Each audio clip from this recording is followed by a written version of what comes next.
అబ్బో ఇక్కడ కేజీ చీరలు కొంటే అర కేజీ చీరలు ఫ్రీ అంట. మంగళ్య షాపింగ్ మాల్ కేజీల్లో సేల్, టన్నుల్లో ఆనందం. హైదరాబాద్ లోని జాతీయ పోలీస్ అకాడమీలో లైంగిక వేధింపులు వెలుగు చూశాయి. లైంగికంగా వేధించారని మహిళా ఐపీఎస్ ట్రైనీ ఆరోపిస్తోంది. అత్తాపూర్ పోలీస్ స్టేషన్ లో కంప్లైంట్ చేశారు ట్రైనీ ఐపీఎస్ ఉదయ్ కృష్ణారెడ్డిపై బాధితురాలు కంప్లైంట్ చేసింది. అసభ్యకర మెసేజ్లు పంపి బూతులు తిడుతున్నాడని ఆరోపిస్తోంది. ప్రైవేట్ వీడియోలు తీసి ఆమె భర్తకు పంపినటువంటి వైనం కూడా వెలుగులోకి వచ్చింది. ట్రైనీ ఐపీఎస్ ఉదయ్ కృష్ణారెడ్డిపై కేసు నమోదైనట్లుగా కూడా తెలుస్తోంది. దీనికి సంబంధించి మరిన్ని అప్డేట్స్ మా కరెస్పాండెంట్ రమేష్ అందిస్తారు. రమేష్, ఒక మహిళా ఐపీఎస్ కే రక్షణ లేకపోతే మిగతా వారి పరిస్థితి ఏంటి, ప్రజల పరిస్థితి అసలు ఏం చెప్పుకునేటట్టుంది అనేటువంటి మాట. ట్రైనింగ్ లోనే ఈ స్థాయిలో ఆ కృష్ణారెడ్డి అనేటువంటి వ్యక్తి విజృంభిస్తున్నాడు అని అంటే నిజంగా పోస్టింగ్ కాని వచ్చి ఏదైనా ప్రాంతానికి అతనికి పోస్టింగ్ వస్తే మాత్రం అక్కడి ప్రజల పరిస్థితి ఏంటి, ఆడవారి పరిస్థితి ఏంటి అనేటువంటి రకరకాలైనటువంటి అంశాలు కూడా వెలుగులోకి వస్తున్నాయి. దీనికి సంబంధించి కూడా ఐపీఎస్ ట్రైనింగ్ లోనే వారి ప్రవర్తనకు సంబంధించి కూడా ఒక సబ్జెక్ట్ కానీ లేకపోతే ఒక పర్టికులర్ సమయం కానీ ఉంటే బాగుండేది. సో దాని ఆధారంగా కూడా ఒక ఎడ్యుకేషన్ ట్రైనింగ్ లో ఉండేటువంటి ఫిజికల్ ఎక్సర్సైజ్ ఈ అంశాలకు సంబంధించే కాకుండా బిహేవియర్ కి సంబంధించి వారు నిబద్ధతకు సంబంధించి కూడా దానికి కూడా మార్కులు వేసి పాస్ చేస్తే బాగుండేది అనేటువంటి రకరకాలైనటువంటి అంశాలు ఈ ఒక్క ఉదంతంలోనే వెలుగు చూస్తున్నటువంటి సిచ్యువేషన్. ఏంటి అప్డేట్స్ ఏ విధంగా చూడాలి పరిణామం? హైదరాబాద్ లోని ఏదైతే ఒక ట్రైనీ ఐపీఎస్ ఫిర్యాదు నిజంగా ఇవాళ ఒక సంచలనంగా మారింది. ఎందుకంటే ప్రజలకు రక్షణ కల్పించాల్సినటువంటి పోలీసులు మరికొన్ని రోజులైతే వీళ్ళు ఐపీఎస్లుగా మంచి ఉన్నత స్థాయిలోకి వెళ్ళే ఒక పరిస్థితి ఉంది. మంచి పట్టాలని అందుకొని వాళ్ళ జీవితాలని మార్చుకునేటటువంటి ఒక అవకాశం కూడా ఉంది. అయితే పూర్తిగా కూడా అంటే ఇక్కడి వరకు కష్టపడి అన్ని చేసుకొని వచ్చిన తర్వాత ఒక ట్రైనీ ఐపీఎస్ అధికారి, ఆయన పేరే ఉదయ్ కృష్ణారెడ్డి. సో ఆయన చేసినటువంటి చర్యలు ఏదైతే ఆయన బిహేవియర్ మొత్తం కూడా ఇవాళ నిజంగా చాలా మంది పోలీసులు ఈ రకంగా ఎందుకు చేశాడని చెప్పేసి వాళ్ళే కొంత ఆందోళన చెందుతున్నటువంటి పరిస్థితి.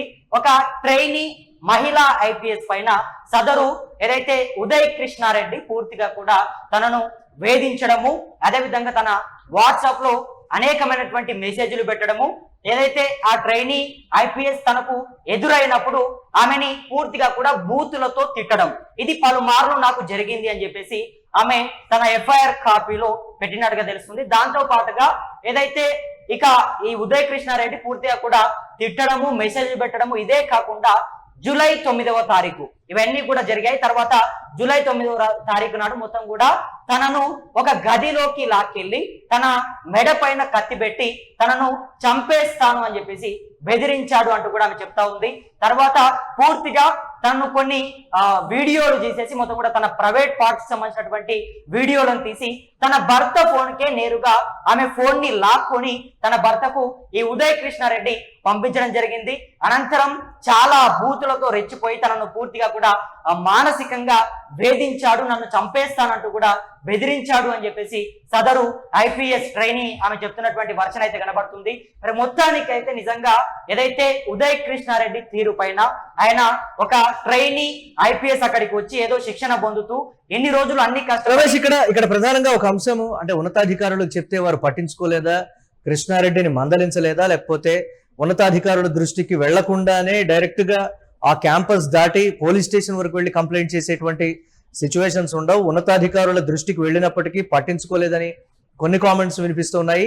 లేకపోతే ఈ అంశాన్ని పెద్దగా మీరు పట్టించుకోవద్దు అని వారు చెప్పినట్లుగా, లేకపోతే ఇక ఎవరికి చెప్పినా కానీ ఎలాంటి ప్రయోజనం లేదు, ఇక కంప్లైంట్ ఇవ్వడం ఒక్కటే మిగిలి ఉంది అనేటువంటిది, అంటే అన్ని దాటిన తర్వాతే ఆమె కంప్లైంట్ వరకు వెళ్ళింది అనేటువంటి ఒక వెర్షన్ రకరకాలుగా కూడా చెప్తూ ఉన్నారు. అసలు ఏంటి దీనికి సంబంధించి ఎలా చూడాలి?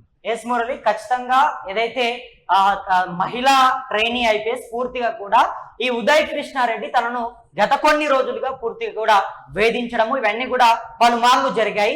ఇది కాస్త ఏదైతే జూలై 9వ తారీఖు నాడు పూర్తిగా తన మెడ పైన కత్తి పెట్టి చంపుతానని చెప్పేసి బెదిరించడం, అదేవిధంగా తన పూర్తిగా కూడా ప్రైవేట్ పార్ట్స్ సంబంధించినటువంటి కొన్ని అసభ్యకర వీడియోలను తీసి తన భర్తకే నేరుగా సోషల్ మీడియా ద్వారా పెట్టడం, తర్వాత పూర్తిగా కూడా ఏదైతే ఆ ట్రైనీ మహిళా ఐపీఎస్ పూర్తిగా అత్తాపూర్ పోలీసులని ఆశ్రయించక తప్పలేదు మురళి. పోలీసుల దగ్గరికి వెళ్లి ఈ ఏదైతే ఉదయ్ కృష్ణారెడ్డి పైన కేసు పెట్టడం జరిగింది. ఈయన నన్ను చాలా సందర్భాల్లో కూడా నన్ను వేధిస్తున్నాడు, ఎక్కడ పడితే అక్కడ నన్ను బూతులు తిడతా ఉన్నాడు, నాకు అంటే ఈయన వల్ల పూర్తిగా కూడా చాలా ఇబ్బంది పడతా ఉన్నాను, అదే విధంగా ఈయనతో ఒక రకంగా నాకు ప్రాణహాని ఉంది. సో ఈ రకంగా ఆమె చెప్పిన తర్వాత పూర్తిగా కూడా ఏదైతే ఈ ఉదయ్ కృష్ణారెడ్డి పైన మనం చూసుకుంటే కనుక బిఎన్ఎస్ 74, 75, 77 అదేవిధంగా 315 ఈ 6 సెక్షన్లకు సంబంధించినటువంటి కేసులను కూడా ఎఫ్ఐఆర్ లో పోలీసులు పెట్టడం జరిగింది. ఈయనని పూర్తిగా కూడా ఖచ్చితంగా ఉదయ్ కృష్ణారెడ్డి వర్షన్ ని కూడా త్వరలోనే పోలీసులు తీసుకునేందుకు అన్ని ఏర్పాట్లను సిద్ధం చేసుకుంటున్నారు. మరి ఎందుకు ఈ రకంగా చేశాడు, ఒకవేళ ఉదయ్ కృష్ణారెడ్డి నిజంగానే ఇలా చేశాడా, లేకపోతే సదరు ఏదైతే మహిళా ట్రైనీ ఐపీఎస్ మరి ఉన్నతాధికారులు ఎందుకు ఈ అంశానికి సంబంధించి స్పందించడం లేదు? ఒకవేళ నిష్పక్షపాతంగా ఉంటే కృష్ణారెడ్డిపై ఇమీడియట్ గా చర్యలు తీసుకొని తనని బర్తరఫ్ చేయడం కావచ్చు, లేకపోతే అసలు ఇంకా పోస్టింగే రాలేదు కాబట్టి కంప్లీట్ గా మీరు దీనికి అనర్హులు అనేటువంటిది పై స్థాయిలో ఉండేటువంటి వారికి ఎందుకు వారు చెప్పలేదు, ఎందుకు చర్యలు అనేది ఇంటర్నల్ గా తీసుకోలేదు అనేటువంటి మరొక వెర్షన్ వినిపిస్తోంది కదా రమేష్, దాన్ని ఎలా చూడాలంటారు? ఎస్ మురళి, ప్రస్తుతంగా ఉన్నతాధికారులు చర్యలు తీసుకోకపోవడానికి గల కారణం ఏంటంటే ఇప్పుడు ఒక ట్రైనీ ఏదైతే సదరు ఒక ఉద్యోగి పూర్తిగా కూడా తన పైన కంప్లైంట్ పెట్టే ప్రయత్నం చేసింది, నన్ను వేధించాడు, నన్ను పూర్తిగా కూడా చాలా రకాలుగా ఇబ్బంది పెట్టాడు అని చెప్పేసి ఆమె కంప్లైంట్ పెట్టడం జరిగింది. కానీ మరి అది జరిగింది మొత్తం కూడా నిజమేనా, ఆమెని నిజంగానే ఉదయ్ కృష్ణారెడ్డి ఏమైనా వేధించాడా, గదిలోకి తీసుకెళ్లి ఏదైతే తన మెడ పైన కత్తి పెట్టాడా, సో ఇవన్నీ కూడా పోలీసులు అన్ని కోణాల్లో కూడా విచారణ చేస్తా ఉన్నారు. ఎక్కడా కూడా నిర్లక్ష్యం అనేది అస్సలు కూడా చేయడం లేదు మురళి. పోలీసులందరూ కూడా ఉదయ్ కృష్ణారెడ్డికి సంబంధించి ఆయన చేశాడా, లేకపోతే మహిళ ఏమైనా ఆరోపణలు చేస్తుందా, లేకపోతే ఏదైనా చిన్నపాటి గొడవలు వచ్చి ఇద్దరి మధ్యలో ఏదైనా మిస్అండర్స్టాండింగ్స్ వచ్చి కావాలనే ఆ మహిళ వచ్చి ఏమైనా చెప్పిందా, సో అన్ని కోణాల్లో కూడా పోలీసులు చూస్తా ఉన్నారు.